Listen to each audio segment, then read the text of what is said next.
Donc voilà, là il y a de la purée peu hydratée. Au niveau du thermomètre, l'ensemble il est environ 30 degrés. Donc pour l'expérience, j'ai adapté avec une bougie chauffe-plat que je vais allumer.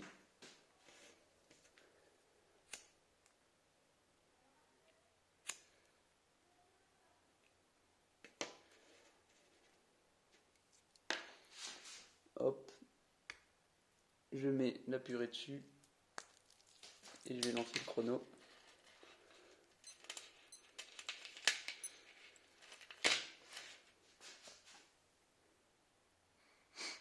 Donc toutes les minutes, je vais essayer de relever la température. Donc soit avec ce thermomètre, soit avec un thermomètre classique.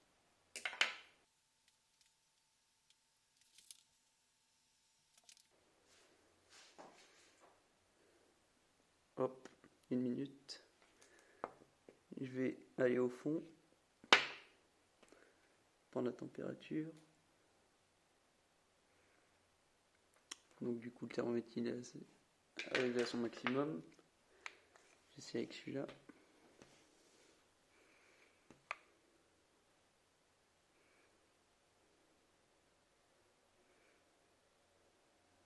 Donc 33.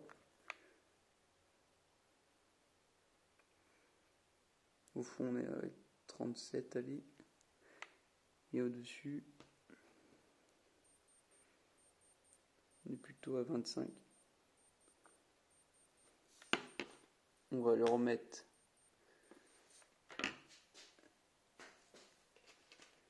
cette fois-ci pendant 2 minutes.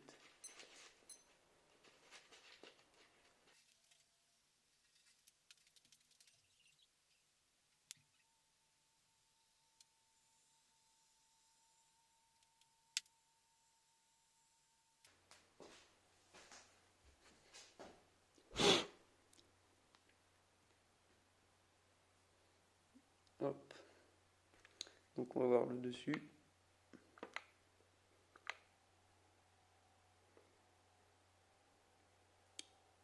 « 28.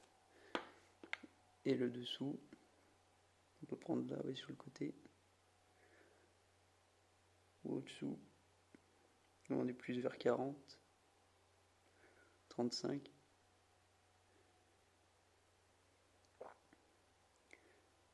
Du coup, le transfert de chaleur se fait mal. On va essayer avec de la purée qui est cette fois-ci un peu plus diluée avec de l'eau.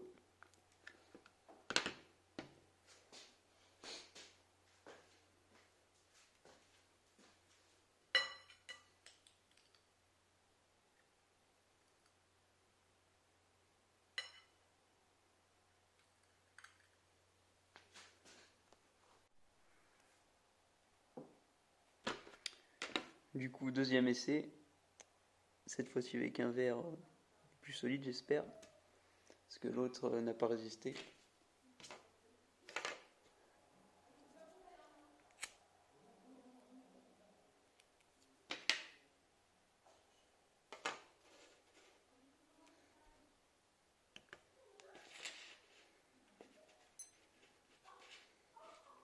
Je vais essayer de le laisser 2 minutes.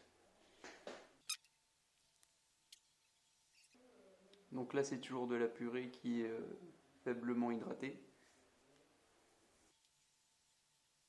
L'objectif c'est de faire ressortir un échange géothermique de conduction.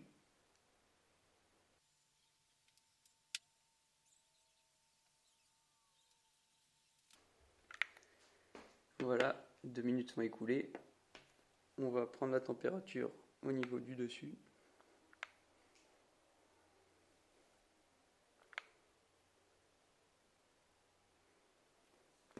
Alors. Hop. Donc là il nous indique 14 degrés, 15 degrés. Et en dessous, environ 28 degrés. Voilà, on peut noter qu'il y a une forte différence entre le dessus de la purée et le dessous. Du coup, on va essayer avec une purée qui est cette fois-ci diluée avec de l'eau fortement.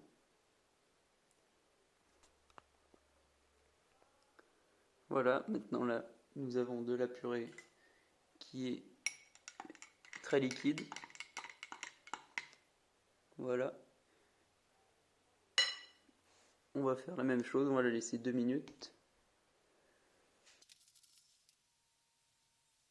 Là, on peut noter un problème au niveau de la purée, c'est que les flocons là, de purée sont en train de décanter, j'ai l'impression. Du coup, il faudra peut-être essayer avec seulement de l'eau et du colorant.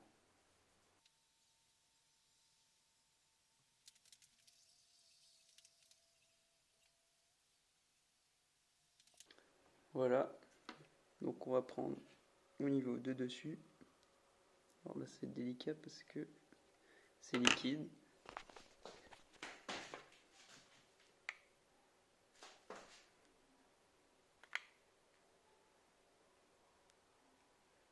Donc là, on est environ à 17. Et en dessous,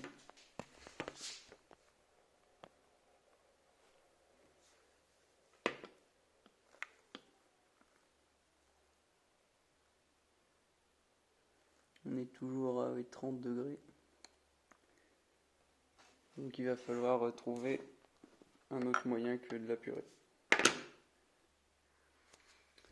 Du coup, pour l'expérience, je vais utiliser du nappage caramel avec un peu d'eau diluée pour voir ce que ça fait.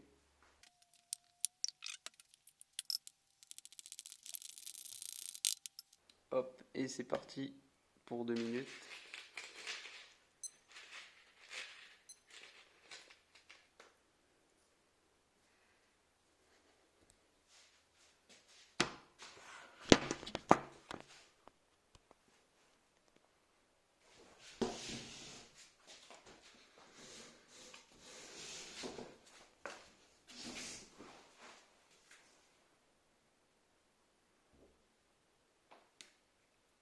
Donc là, cette expérience, on va essayer de déterminer un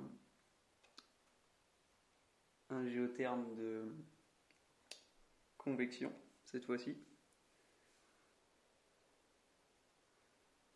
Donc là, je m'attends à recueillir des températures similaires entre le haut du verre et le bas.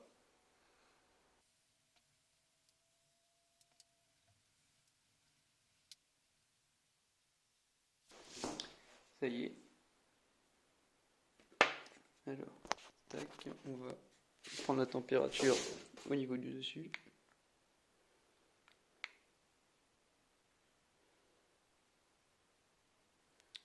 Alors on voit pas très bien, mais il indique 15 ou 17 degrés, 16. Et en dessous,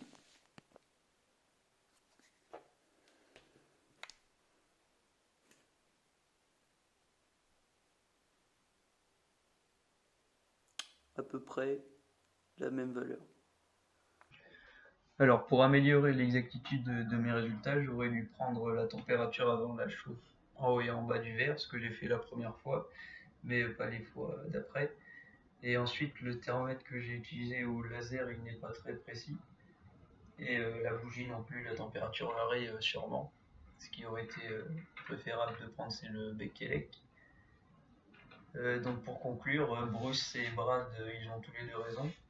Car la chaleur au sein du globe elle est évacuée jusqu'à la surface de deux manières, par conduction au niveau de la lithosphère et entre le manteau et le noyau, donc c'est la discontinuité de Gutenberg, 2885 km, et par convection, cette fois-ci dans le manteau atmosphérique et le noyau externe. Merci d'avoir regardé la vidéo.